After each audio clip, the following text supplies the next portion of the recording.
afternoon time. Motu, Sham, and Adi were strolling near the river. Motu saw something near the river bank and called Adi and Sham. Adi and Sham ran towards Motu and saw a boy fishing near the river bank.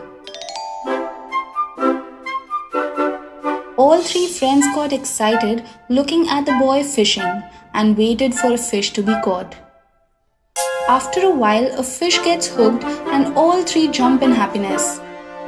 The fish cries in pain, and his sister in the water begs the fisher boy to leave her brother. The boy refuses instantly, and the fish that he caught starts crying and tells the boy that it's hurting him.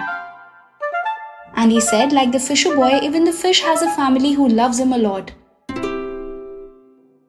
The fish further tells the boy, like other children, even he can play without harming them and their environment.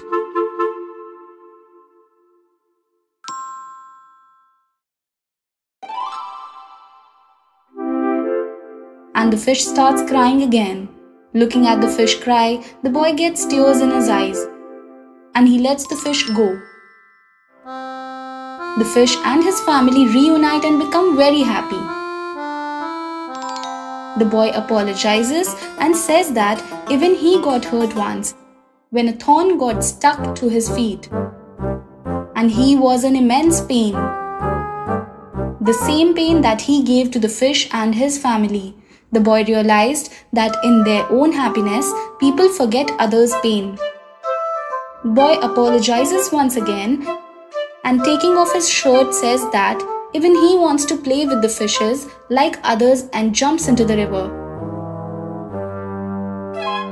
The fish family takes the boy inside the water to show him their world, and the boy starts exploring inside. Suddenly, the boy hears a voice asking for help. He looks in the direction and finds an octopus stuck in a fishing net. Boy rushes to help the octopus and removes him from the net. The octopus happily hugs the boy. Boy realizes that the water animals go through a lot of harm. We human beings harm their environment so much and in so many ways, and still the fishes don't complain. Once again, the boy comes above the water and promises the fish family that he will tell all his friends about not harming water animals and also keeping their world safe. The boy waves goodbye to the fishes and comes out of the river. Motu, Sham and Adi, who were observing all this from a distance, get very happy with the boy's gesture and ask him to be their friend. Sham says that helping others is real happiness. Adi adds his parents have always taught him that humans are the most intelligent species, and hence we should be very careful with our environment and look to it that we don't harm anyone even by mistake. Kids, isn't it true? Everyone in this world wants love. If you are nice to others, they will be nice to you. And this is how peace and unity will prevail on this planet. Motu says that they will always keep this in mind. Will you? There are always species on earth and each one of them wants to stay happy in their world, like us. But today, water and air pollution because of factories and vehicles has made it difficult for other species to coexist and survive.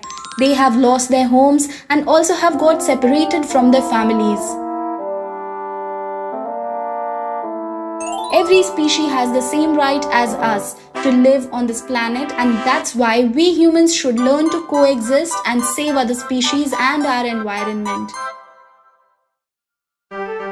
Let's take an oath today that we will keep this planet as it is, not ruin it, and instead make it more beautiful. It was a bright sunny day. Adi and friends had come to the park to play. Golu was running around to catch a butterfly. Adi was quietly sitting under a huge tree and was reading a book. Golu tried his best to catch the beautiful red butterfly but couldn't. As the butterfly flies higher up in the air, Golu climbs up a tree to catch it, but the butterfly manages to escape again. Golu does not realize that he has climbed way too up.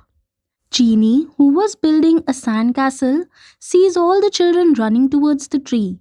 She runs in the direction and sees Golu up on the tree walking on one of the branches. All children and Chini start shouting and ask Golu to get down. But Golu, not understanding the dangers, stays there and smiles at everybody. Chini warns Golu and tells him that she will complain to mom and will never play with him and tell dad too. Meanwhile, in the branch of the same tree, a big green snake was asleep. On hearing the commotion outside, the snake got irritated. Chini keeps asking Golu to come down, but instead Golu shows her tongue. Finally, Chini picks up a stick and starts hitting the tree. With all the noise, the snake comes out of the tree in anger to see who disturbed his sleep. Looking at the dangerous snake, all children start shouting and running. All of them hide themselves in the bush except Adi. Adi tells everyone not to run.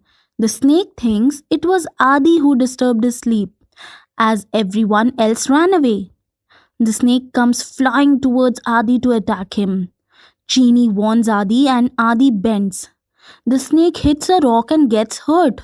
The snake again tries to hurt Adi and Adi once again escapes. Golu enjoys all this from above the tree.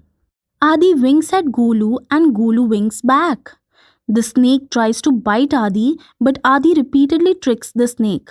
The snake gets tired. Still, he hits back again. This time, Adi gets hold of the snake and politely asks him to stop and relax. The snake sighs.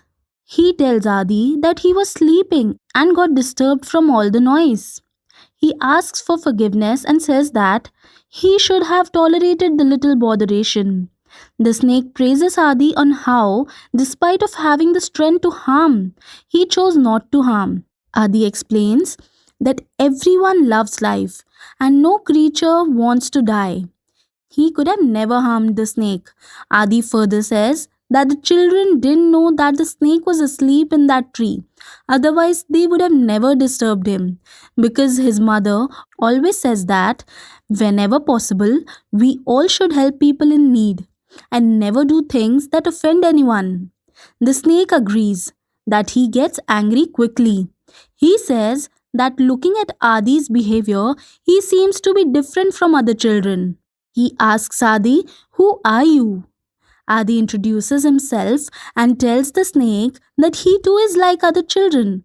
The only difference is that he loves helping others, and when someone thinks about others as well, people think they are different. The snake looks at Adi in awe and nods. The snake says sorry again, promises that he will try his best not to harm anybody, and the children can play around his house. All the children hiding in the bush come out. Everyone smiles. Golu, sitting on the branch, smiles too. And looking at the butterfly, he falls from the branch. The snake immediately helps Golu to land safely. Chini and Motu thank the snake for his kindness, and all of them form a circle around the snake and start playing. Children, this story teaches us that everyone prefers to stay peacefully and happily at their homes, and we should always take care that we don't offend or hurt anyone. See you with a new video. अगर आपको हमारी story अच्छी लगी हो तो हमारे channel को like, share और सब्सक्राइब कीजिए। बाय।